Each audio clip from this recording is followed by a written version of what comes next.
Good morning, my name is Luisa and I am the Northern Engagement Officer for Green Schools Nova Scotia. And today we are here with Ducks Unlimited.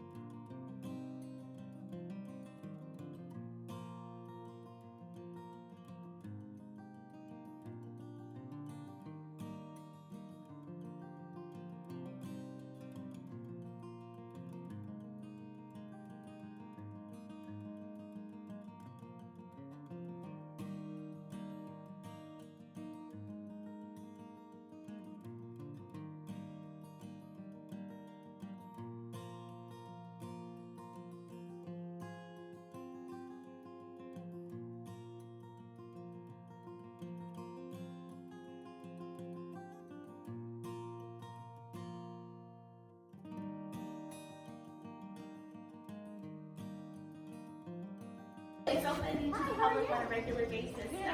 Just selecting our off-season here, but it's kind of like a smaller museum. We've got some displays, some taxidermy that you can take a look at. We've got a really cool microscope around the way.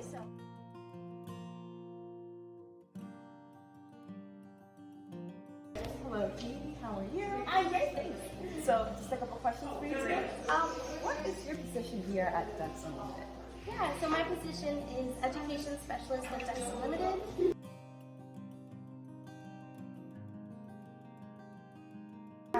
I'm based out of here at the Wetland Center at the Shimanaki Provincial Wildlife. So today we're going to get a look at some of the programs that we deliver on site here, but we also have a variety of programs across the province as well. Can you tell me a little bit about your job and what you do? Yeah, so I do a number of different things. Every day is different, but the majority of my time we're taking groups out onto the wetlands, into the parks, the wildlife, the wetlands, and the species that it supports, and also running things like day camps that we have here in the summertime, and night tours. You name it, we do. Everything from little kids to university classes. Very cool. So what would you say is your favorite part about working for Ducks Unlimited?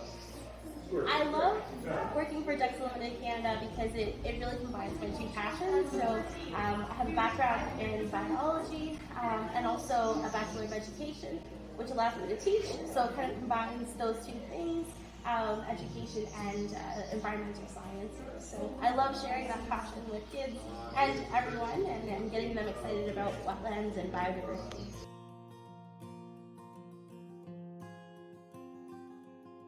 What advice would you give anyone looking to get into the conservation field? That's a really great question. Really getting yourself out there and connecting with a lot of organizations. There's so many organizations throughout Nova Scotia who are doing great work, Ducks Unlimited Canada, Green Schools. So, reach out to those organizations, see if they have any opportunities available to volunteer or how they can get involved. I think that's a great start for them. That's a really good advice. So yeah. Thank you so much, Katie. That's all I have for now, but I'm sure I'll have a few more later on. Awesome. Very limited resources when it comes to fresh water, and of course we have to share that fresh water with everyone on planet Earth, all of the plants, all of the animals. And we are very fortunate that we're living in Canada, which has about 25% of the world's wetlands, so that's a pretty amazing statistic. So we have to do, what we can here on a global scale to protect our freshwater sources, our rivers, our lakes, our wetlands. We have to do what we can here to protect that.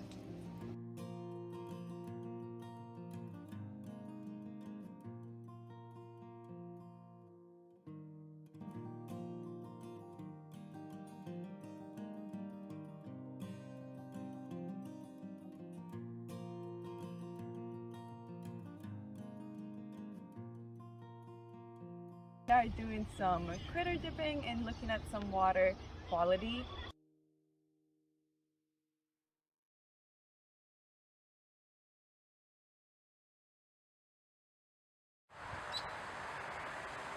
So you're going to be working with a partner. You can grab one net, one container, your guide, your piece of paper, and your pencil. So you're going to kneel down, trying to get close to the water. You're just going to grab a little bit of water You're going to bring some dogwood with you, and that's totally okay. All the organisms that we're going to be taking out of the water need to be under the water to survive, or most of them have to be under the water. So if we just keep them on the nets, or if we just put them inside of the containers without any water in here, they will dry out and they can die. After that, we're going to be using the nets in order to scoop things out of the water. And then right away, please just put it in here, and then you can just empty it. Once you do that, you're going to look inside. We have some magnifying glasses for you guys, and you're going to try to find as many different living organisms as you can. Once you find them, you're going to write down the name and then the tally to see how many of each you find.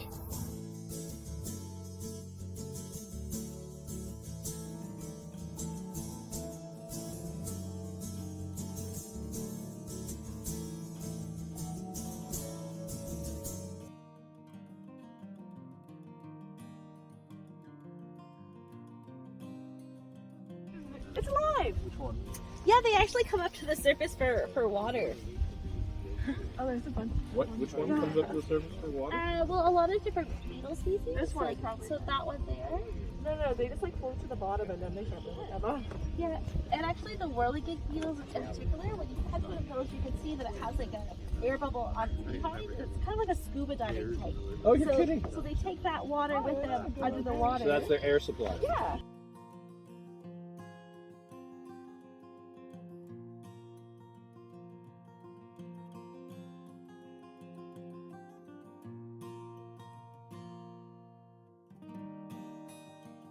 Here with Emma and she's here with the Envirothon group, and I just have a couple questions for you, if that's all right.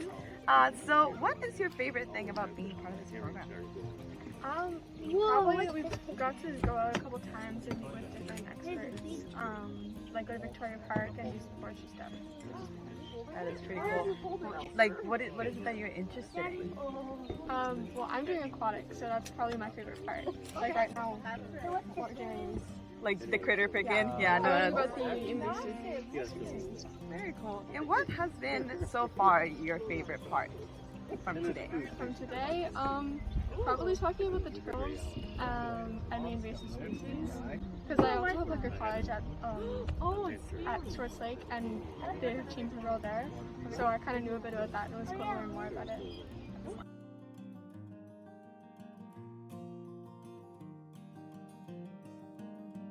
Okay. All right. Well, thank you.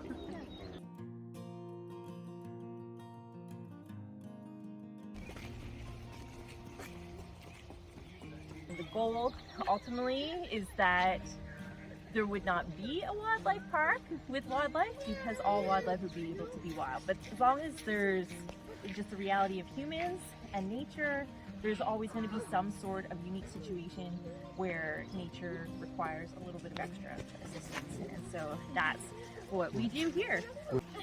Hey Louisa, what's that? Look at this. Our friend in here is making little friends with it.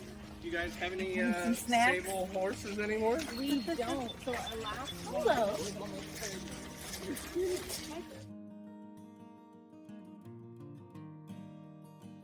I'm going to show you the coyote skull. Just because they are all in the dog family.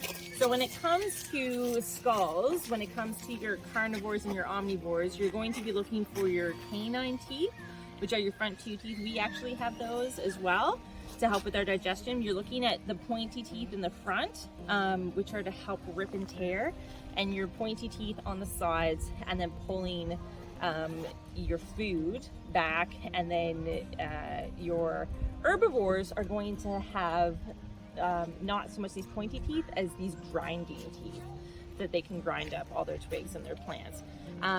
You're going to be looking for just your large eye sockets to help look for your prey. Yeah. So since the foxes are omnivores, do they also have the grinding teeth? They do, yeah, that's what I was hoping. So we do have it back at the center. And I do have a couple different skulls that I'll show you as we go through to sort of show you that difference between, carnivores, very sharp teeth, herbivores, grinding teeth, pretty much the whole way around, and then a combination of teeth. And then also how your eye sockets are, because if you're hunting for your prey, your vision needs to be a little bit different than if you're just browsing. We are here with Maddie and Megan, and they are part of the Envirothon group, so we're just going to ask you a few questions if that's okay. Yeah. Perfect. So, first of all, what is your favorite thing about being in this program? My favorite part about being in this program is getting to kind of throw myself out there into different areas like forestry and aquatics and wildlife, and kind of get to go into the outdoors and kind of experience things where there are jobs in, and kind of some practical things to learn. I really like that part of it. I've always really been interested in conservation of the environment. I really enjoy making sure that we have a sustainable future to live on. So Elser offered this to us, and I was very interested. And I really appreciate all of the, all the connections he's helping us build. So we're able to come here and talk to you guys and talk to the Shubenacadie Wildlife Park people. We were able to talk to a DALP AC professor about soils and landfill. I absolutely love wildlife. I want to do something with wildlife, zoology, wildlife biology, something like that. So I thought this would be a great opportunity to kind of look at different animals, their habitats, kind of a way to conserve wildlife, that all these animals didn't get pulled from wildlife, but they were kind of saved and given a new opportunity, and people now can learn about them, and I thought it was just a great opportunity to learn about all of that. I'd say I'm more on the soils and like waste stuff of the Envirothon, but I mean, coming back here is more of like a nostalgia trip. I haven't been here for a little while, and it's always fun to play in mud.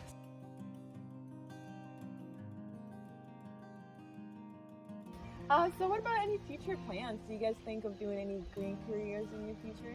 I've definitely thought about it. I've been looking at universities around the world that would allow me to do that, and I'm definitely thinking something with animals and wildlife. That's why I thought I'd come today. I really wanted to kind of talk to people who are in these positions where they work and do field work all the time, so I definitely would consider something.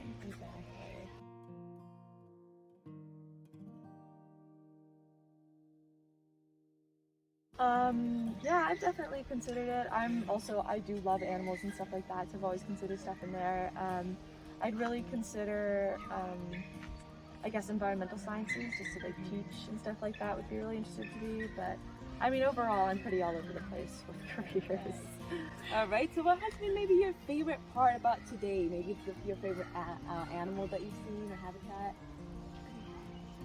I would say the wolves. They were Wolves. very, Cool. they were very interesting, and hearing Elser's son making the noises and interacting, and kind of the whole like alpha relationship is very interesting, and how they actually turn a lighter color in winter to hide so that their prey don't see them. I thought that was really interesting.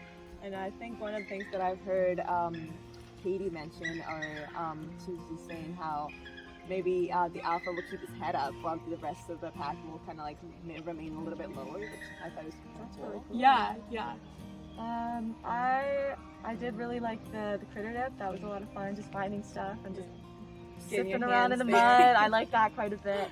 And I definitely say just hearing the insights from the people here, like they just know so much about the animals, and it's just really cool to get that like super specific like knowledge from them, I guess.